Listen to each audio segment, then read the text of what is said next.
Добро утро. Македонија со години е затрпана во отпад и не покажува капацитет за успешно управување со отпадот кој самата го произведува, дополнително на тоа и увезува отпад. Сега државата бара дозвола од Европската унија да продолжи со увоз на 18 видови неопасен отпад и по заострената регулатива од страна на Европската комисија која стапува на сила од идната година. На оваа тема денеска зборувам со Татјана Чакулев од О2 иницијативата. Добро утро, добредојавте во студиото на Телма. Низа реакции од граѓанските активисти пред се предизвика барањето на македонската влада да продолжи и натаму земјава да увезува, да добие дозвола и право да увезува отпад од земјите на Европската унија и по заострената регулатива. Сега Европската комисија, односно ЕУ, ќе испитува дали државава има капацитет, што е очигледно дека нема. Па не знам дали таа вознемиреност е оправдана со оглед на тоа што критериумите се навистина строги и веројатно тешко ќе поминеме со 18 инспектори во Државниот инспекторат за животна средина и без ниту еден инспектор во единиците на локална самоуправа, односно општините. Не, во општините има инспектори, само што некако не се активни.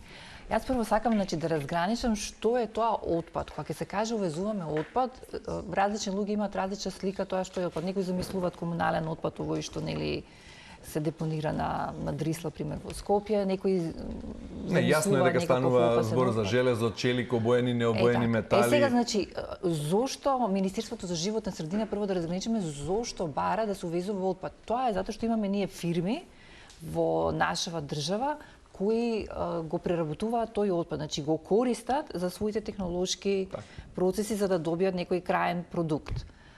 Ако не се увезува тој отпад, пример, за Макстил 99% во 2023 година од целиот отпад што се увезал, повеќе од 99% отпаѓа на металот што го увезува Макстил.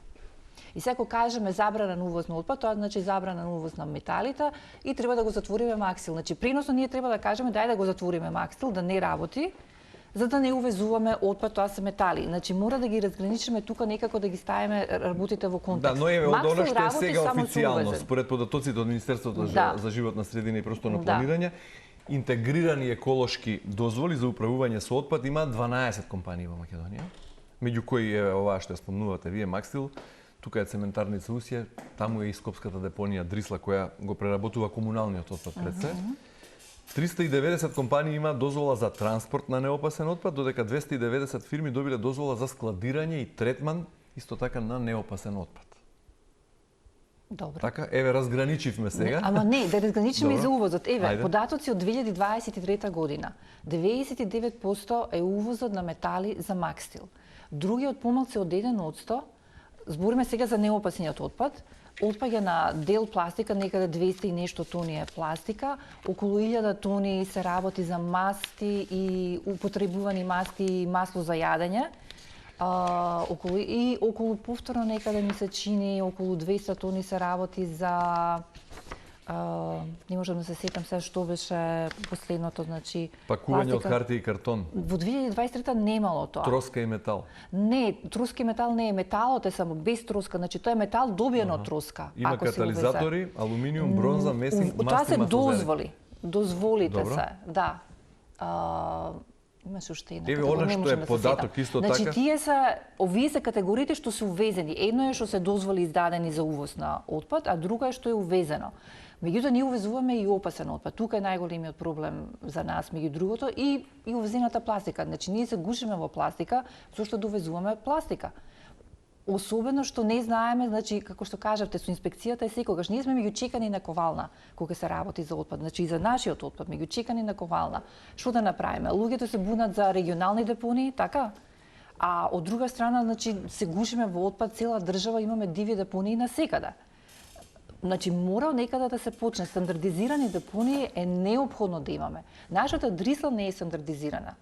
Значи таа е само до некаде нешто малце. Ајде да одиме со ред. Да. Во однос на барањето за увоз, што според вас како граѓански активисти за животна средина треба да направи државата? Треба да продолжиме да увезуваме неопасен отпад за да им овозможиме на фабриките да Ние работат. увезуваме и опасен отпад, да се разбереме. И увезуваме и опасен отпад, само не Ајде од да одиме со ред. Да. Со неопасниот отпад. Со Дали е во ред? Според нас треба да, значи вака, според нас треба да се донесе одлука. Или ќе го затвориме Макстил, или ќе дозволиме увоз на метал. Нема друго. Не можеме да зборуваме да не увезуваме отпад, затоа што металот е 99. Да затвориме една од фабрики Ама која тоа е. работува илјадници граѓани, Точно е. произведува Ама на тоа голем се дел од сведува. бруто домашниот производ. На тоа се сведува.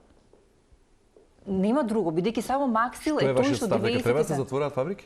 Не е нашиот став дека треба да се затвора фабрики. Затоа сметаме дека увозот на метал треба да се дозволи, според нас. Така. Значи, нашето здружение, увозот на метал треба да се дозволи. Меѓутоа, увоз на пластика апсолутно не е потребен, бидејќи и пластика имаме, како што кажав, значи, се гушиме во пластика. Не само тука, него ни целава држава.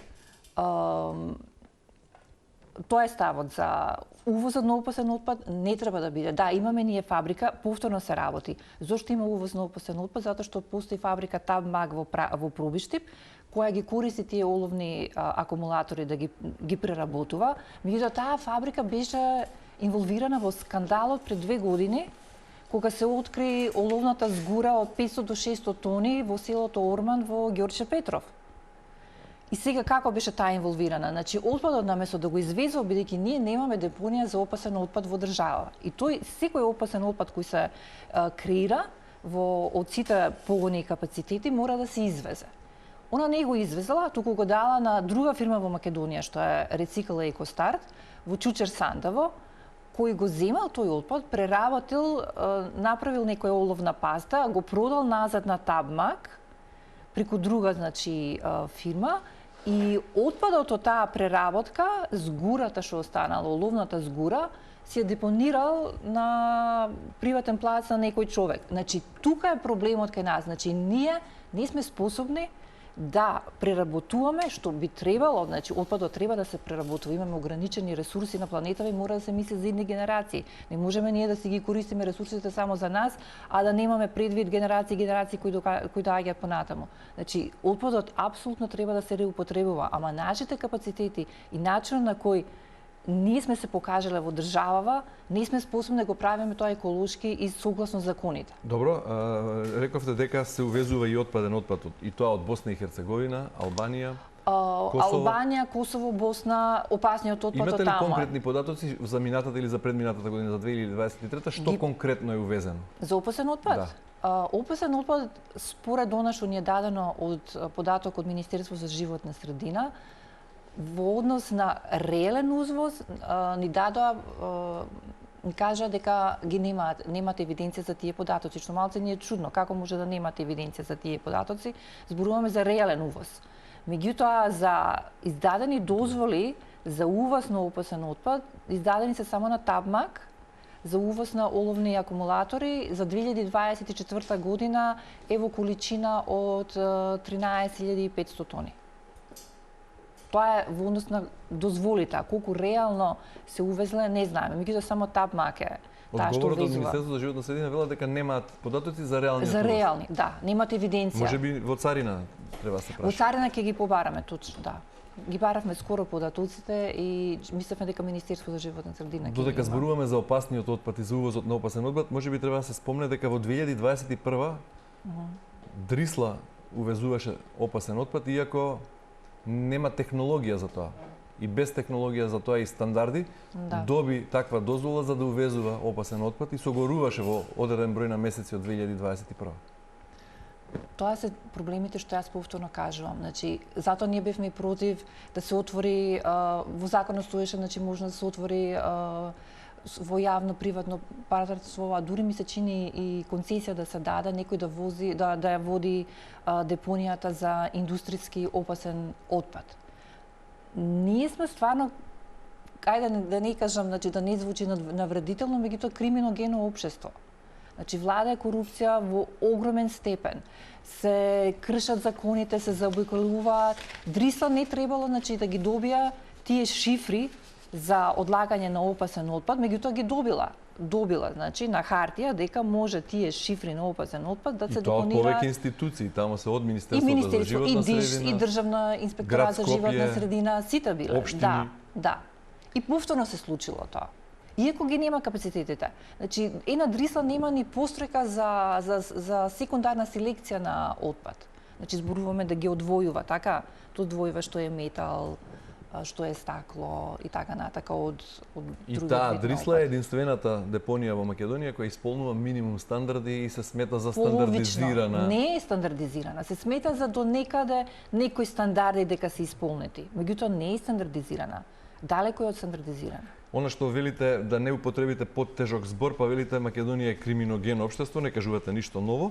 Имено и кога станува збор за темава за која зборуваме за управувањето со отпад, Државната комисија за спречување на корупција исто така ја посочи оваа сфера и спроведувањето на ингеренциите, односно како тоа го прават и локалната и централната власт, како високоризични области за корупција и криминал. И тоа во периодот од 2020 до 2024, како е денес, немам информации, ќе видиме веројатно во понатамошниот период. Сега, Дрисла нема ниту технологија за третман и за преработка на медицински отпад.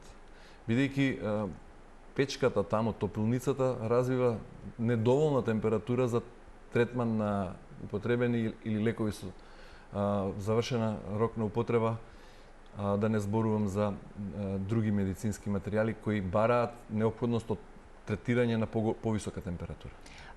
Има постројка за автоклавирање. Значи во последните, сега не знам дали се 2 години или така некако од прилика, го третираат медицинскиот отпад со стерилизација, односно автоклавирање. Тоа е начинот на кој не се согорува, туку се автоклавира. Тоа е според европските стандарди? Има, да. Тоа е уствари многу активисти во светот бара да не се согорува отпадот, туку да се стерилизира, значи за да нема ослободување на диоксини, фурани и штетни канцерогени супстанции. Во однос само сакам да спомнам на претходната тема кога зборувавме и за опасен отпад, а и во поврзано со актуелните насоки на притворот на Капушевски во врска со мазутот, нели, и да, и денеска беше објавено дека од Хрватска е увезено. Тоа беше во 2019-та. Тоа бе документи кои нас не ги дадоа. Да, во тие документи ние ги објавивме тие документи тогаш, каде што беше потврдено дека се увезува во суштина, тоа е поврзано, помеша некој мазут со опасни масла. Тоа е опасен отпад, уствари. Опасни масла кои овозможуваат поевтино производство на мазут. Точно, и тоа се масла од заработка за производителот. Точно, а тој се декларира како мазут тука во земјата. Екстремно загадување, а се внесувал со промена на тие, не знам, декларации, како мазут се внесувал во земјата, меѓутоа тие таму на царина кога испитале, виделе дека тоа не е, мислам, не е мазут со кој треба, значи, да се користи за кој треба уопште да се користи. Откриле, меѓутоа не санкционирале. Сега сакам да кажам дека фирма во Македонија, во Штип, која конечно, фала Богу, и истекна рокот на дозволата, бидејќи не се одземаше со години, таа беше уствари во околината на Штип, Пенуш, некаде кај во Криволак, во тој дел, меѓутоа по ингеренција на општина Штип, таа користеше отпадни гуми за да произведува течно гориво. Тоа течно гориво го нарекуваше мазут. Меѓутоа тоа течно гориво беше опасен отпад. Кога се испита лабораториски, некаде ми се чини 2022, не сум сигурна која година. При тоа немаме акредитирана лабораторија како држава за испитување што е опасно. Немаме, значи во Србија се испрати тоа за да се испита и се установи дека има, значи, содржи опасни материи, дека се класифицирана во опасен отпад, кои се, значи, канцерогени за човекот, и дека тоа течно гориво го продавало на фирмата на Капушевски, РКМ, кој потоа во земјава го дистрибуирал како мазут. Беше казната фирмата, меѓутоа од години покасно, повторно како објава на едно истражувачко новинарство, беше казната бидејќи не поседувала лиценца за производство на мазут.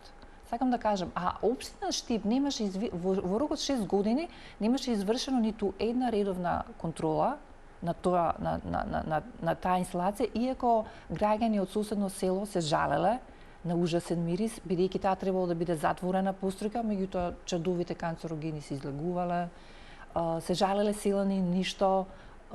Државен инспекторат на крај интервенира 3 пати во рок од 3 години и бара да се одземе дозволата, дава решение за престанок на работа. Општина Штип не ја одзема дозволата, на крај од дозволата истегува. Сакам да кажам, тоа се случува во земјата, не ни е потребен ни надворешен, некој дополнително, сакам да кажам, не са... Вие како екоактивисти го знаете, тоа фирмата е казнета веројатно и на парично, крај само истече, ми се чини, што... или може би рекле одземавме дозволата кога истекла веќе. Но дури сега во 2025 еве се покренува некаква посериозна акција. Ете, не, во 2024 ноември. Што се правело со фирмата на Капушевски во уште 2019 се увезувале масла опасни за производство на ефтин мазут. Да, на ефтин, да. И фирма од Македонија. Македонија. Како екоактивисти баравте одговор од надлежните, зошто ова посериозно не се гони отпорано како што треба? Ние баравме конкретно за оваа фирма за Сансаге, значи ние баравме од Министерството за животна средина да изврши надзор на општина Штип, зошто не постапува согласно законот, зошто нивниот инспектор не постапува, зошто сите овие нешта се прекршени законски, зошто никој не постапува по тоа. Значи баравме на крај, сакам да кажам, целиот циклус државниот инспекторат постапи, меѓутоа тоа е толку споро. И да постапат инспекторите, на крај судовите не изрекуваат казнени. И мали се тие казни. Имаше, прочитав, судот изрекол казна, зашто беше за фирмава се, бидејќи имаше многу прекршоци, 1000 и нешто евра беше. Добро, вие споменувате една фирма од Штип, деновиве актуелна акцијата против фирмата на Капушевски. Тие се, два изолирани случаи. Кој всушност ја труе Македонија со години наназад? Знаеме ние што се случува на дивите депонии. Сите. Сите. Која труе во однос на воздухот?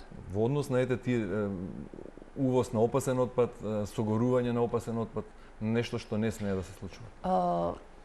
За тоа не знаеме. Значи тука е царината е клучниот фактор кој треба да го спречи, кој треба да спречи увоз на нешто што е незаконски и нелегално во оваа држава. А кога велите сите, на што мислите? Мислев, ако зборувате за загадување на воздухот, дека има многу чинители и сите, кога ќе кажам, значи многу чинители, али во однос на отпадот, во однос на отпадот царината е клучна, меѓутоа знаете што, тука треба да има некој кој ќе зема примероци редовно, ќе се зема примероци редовно и ќе имаме ние сопствена лабораторија акредитирана која што ние имаме некој вид на акредитирана, меѓутоа не знам за колку параметри е таа акредитирана. За да ги испитува. Значи, тука треба да е на ниво на царина, тие примероци тука да се земат, тука да се испитаат и да се види дали ќе се пропушти или нема да се пропушти. Таа е бариерата која е клучна за државата, што влегува, што излегува. А и внатре, како резултат на тоа истражувачко новинарство, тогаш државата покрена и рече државниот инспекторат да земе примероци од сите кои произведуваат мазот или кои тргуваат со мазот во државава и да се испита или нафта и да се испита нивната хемискиот состав. Меѓутоа тоа се случи тогаш и тогаш се утврдија многу нерегуларности, дека овој нема лиценца, дека овој не е согласно правилникот. Сакам да кажам зошто тоа не се прави редовно, значи на редовна основа. Добро, во земјава според официјалните податоци од Министерството за животна средина има повеќе од 2000 диви депонии. 16 од 54 комунални депонии се со висок ризик. Што во оваа смисла како граѓански активисти предлагате за решение на проблемот? Дрисла е единствена полустандардизирана, другите се сите 2000 диви. Дали во таа смисла ќе биде решение оние регионални? Мора да бидат решени. Изградбата на тие регионални кои никако да ги видиме и роковите само ги пролонгираме. Сега последно зададене дека во текот на оваа година ќе почне изградбата на барем една. На барем една, таа е во источниот тамо кај Свети Николе некаде. Таа треба да започне. Другите треба да бидат готови до 2030 година, затоа што средствата кои се дадени како грант Мислам дека реагиравте во однос на буџетот за годинава дека нема средства за тоа, меѓутоа дека финансиската структура за нив е обезбедена со грантови и со странски донации, нели? Ние реагиравме зашто нема средства за Дрисла, бидејќи Дрисла треба да се стандардизира. И некако Дрисла цело време се става на страна овие депонии се сега под капата на државата, преземени се на национално ниво и се тера постапката. Некои ќе бидат во почетна тендерска постапка, техничка проектна документација, други ќе бидат, во првични постапки, набавка на, контейнери или... Сакам да кажам, тоа чекор по чекор ќе оди. Не може и треба да заврши до 2030 година за сите депонии. Тоа е заедно ќе имаат и југозападниот и пелагонискиот крај ќе имаат една депонија, и југоисточниот со Вардарскиот ќе имаат втора депонија, во Полог ќе е третата депонија и четвртата е кај Свети Николе за источниот и источно-северниот, а Скопје останува некако полустандардизирана, нека тера така. Иако тоа апсолутно е недозволиво. Регионалните депонии мора да се решење. Не можеме ние да одиме со вакви диви депонии и насекаде, исфрлање на отпад, што треба да е казниво и што тука повторно инспекцијата, каде се казните. Само на тој начин се регулира. Инаку имам впечаток дека еве вие како граѓански активисти од време на време по медиумите и со некоја друга акција, истражувачките новинари, Кот истражуваше уште за Радко Капушевски, тој навредуваше. Дури сега акција, во меѓувреме повторно труењето се продолжува. Имате ли впечаток дека нешто се подобрува, дека одиме во подобра насока? Ние сме оптимисти секогаш, иначе да не сме оптимисти, ќе дигнеме бело знаме и ќе се повлечеме. Се подобрува, надежта е пример дека регионалните депонии ќе го уредат на некој начин ова состојбата со дивите депонии во цела држава. Тоа е надежта. Надежта е дека Дрисла ќе се стандардизира, дека ќе имаме една модерна стандардизирана депонија. Тоа е надежта. За инспекцијата, навистина не знам тоа решение кое ќе биде за инспекцијата, не сме тука оптимистични. Сте имале како одва иницијатива средба со надлежен министер за животна средина? Со сегашниот не, сме немале. Не сте побарале средба? Не сме побарале. Што чекате, речи си 10 што да побараме? Ама што да побараме од министерот за... Немате ништо да му кажете, да му советувате? Имаме многу, ние сме кажали и сме советувале, ама што да побараме во моментот, ние чекаме сепак некаде да дојде до пролет да видиме најмногу да интересира загадувањето на воздухот, што се случува на тој план. За овие регионалните депонии знаеме дека се тера постапката, така да бидејќи ги добивме тие одговори, дека се сите во тек и дека 2030 година е крајната година и ќе видиме што ќе се случи. Иначе средствата ќе ги повлече Европска унија, што ги дала за изградба на тие депонии. За загадувањето на воздухот чекаме, имаме некои информации што чекаме како одговор да ги добиеме и потоа ќе настапиме и јавно и ќе се обратиме и до Министерството и до министерот. Добро, Чекуле, ви благодарам многу за гостувањето во утринската на Телма и за разговорот.